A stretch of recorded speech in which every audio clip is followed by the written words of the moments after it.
Nung nakaraang chapter ay nag-spar sina Ippo at Sendo at dahil gusto nang maihinto ni Ippo ang spar para hindi magkaroon ng accidental injury, ay clinch niya si Sendo ng buong lakas nito. Hajime no Ippo 1491 immovable. Buong lakas ang pang-clinch ni Ippo dahil oras na makatakas ito. Sigurado siya na magbabato si Sendo ng malalakas na suntok. Ang mga paa ni Ippo ay nakatanim ng maigi sa luna. Mistulang nagkakaroon ng mga ugat ng puno sa sobrang pagkapit nito sa ring.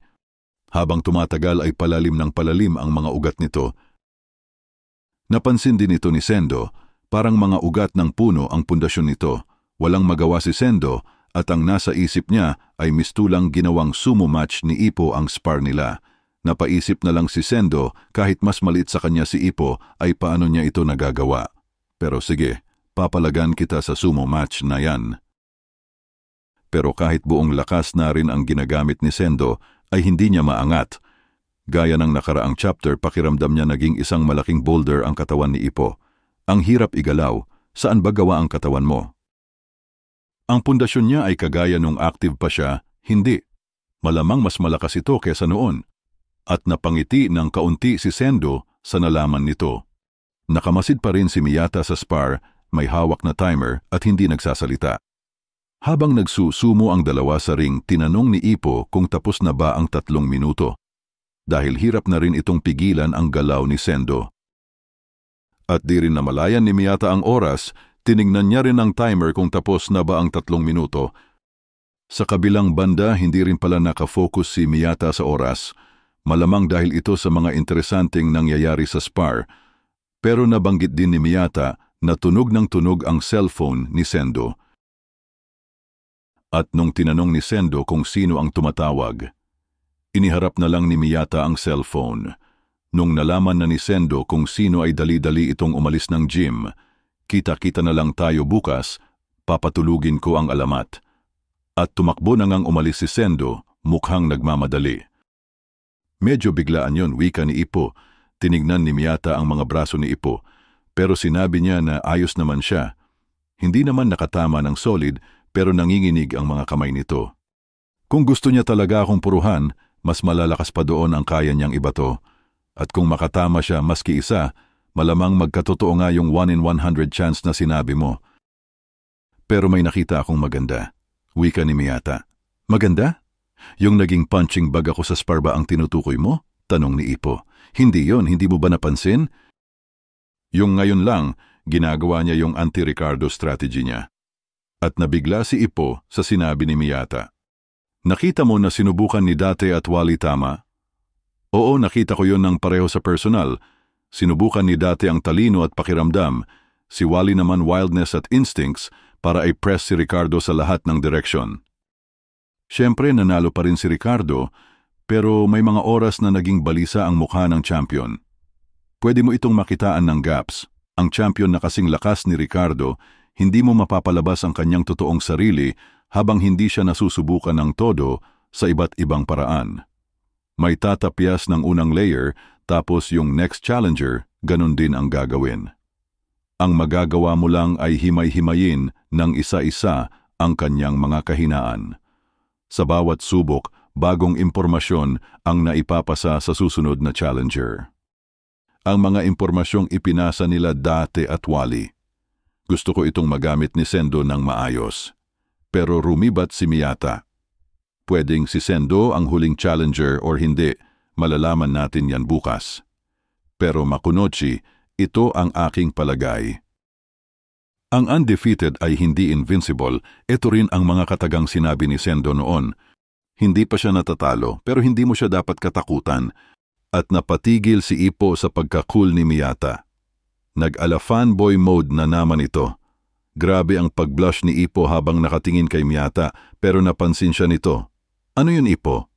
Oh, agree ako sa sinabi mo, reply ni Ippo.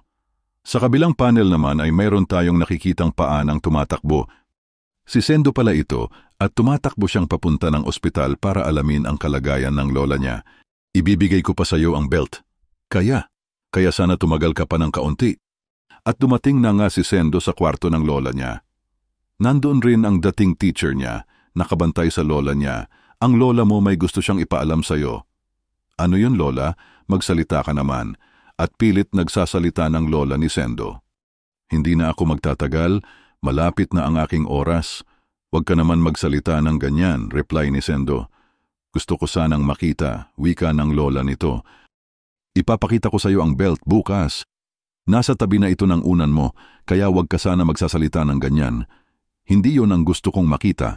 Ang gusto kong makita ay napatigil ng kaunti ang lola nito bago tapusin ang kanyang sinasabi. Ano yun, lola? Sabihin mo lang, ano ang gusto mong makita? Habang nakahawak sa kamay ng lola ni Sendo, ang gusto kong makita habang nabubuhay pa ako ay, gusto ko sanang makita ang mukha ng apo ko sa tuhod. Ito ang sinabi ng lola ni Sendo habang nabubuhay pa siya. Tinignan siya ni Sendo ng taimtim at huminga ng malalim. Pumorma ng karate chop si Sendo na may panggigigil sa mga mata nito, pero pinigilan siya ng teacher nito at sinabi, "Oy, may sakit ang lola mo." "Lola naman, huwag ka naman ganyan. Ni girlfriend wala nga ako." Pero tinuro ng lola niya ang teacher nito, "Hindi ba yan ang girlfriend mo?" At pumorma ulit ng karate chop si Sendo, pero sa pangalawang pagkakataon ay pinigilan siya. "May sakit nga ang lola mo. Perpekto siya sa'yo, bagay kayong dalawa." At napablush ang dati niyang teacher sa sinabi ng lola. Pero sa lahat ng nangyari, sa ngayon ang focus ko lang muna ay kunin ang belt. Technically parang may partner na nga ako ngayon. Bukas may date ako sa isang legend sa ring. Bukas, ang taong pinalaki mo ay uuwi ng isang champion, kaya magpakatatag ka, lola. At biglang nakatulog ulit ang lola niya. Sa ngayon mukhang ayos pa si lola. Sa ngayon, ang lola mo ay siguradong hihintayin ka bukas para makauwi. At biglang sumiklab ang fighting spirit ni Sendo. Ang taong pinalaki mo ay uuwi bukas ng isang world champion. Manalo kaya si Sendo sa world title fight nito? O di kaya mananatiling kampeon si Ricardo? At dito na natatapos ang chapter, mga kaibigan. Patuloy pa rin ang paglakas ni Ipo kahit retirado na ito. Napangiti ng kaunti si Sendo sa sparring match nila. Mas malakas na pundasyon ngayon kaysa noong active boxer pa ito. Ang anti-Ricardo strategy ni Sendo, ginawa niya sa spar. May nakapansin kaya kung ano yon? Or si Miyata lang ang nakakita? At eto na ulit, fanboy mode na si Ipo sa pagka-cool ni Miyata.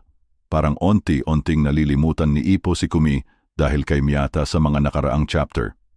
Pero shoutout muna sa ating mga viewers, patuloy lang pong mag-comment at may chance maisama ito sa sunod na video. Take care po and God bless.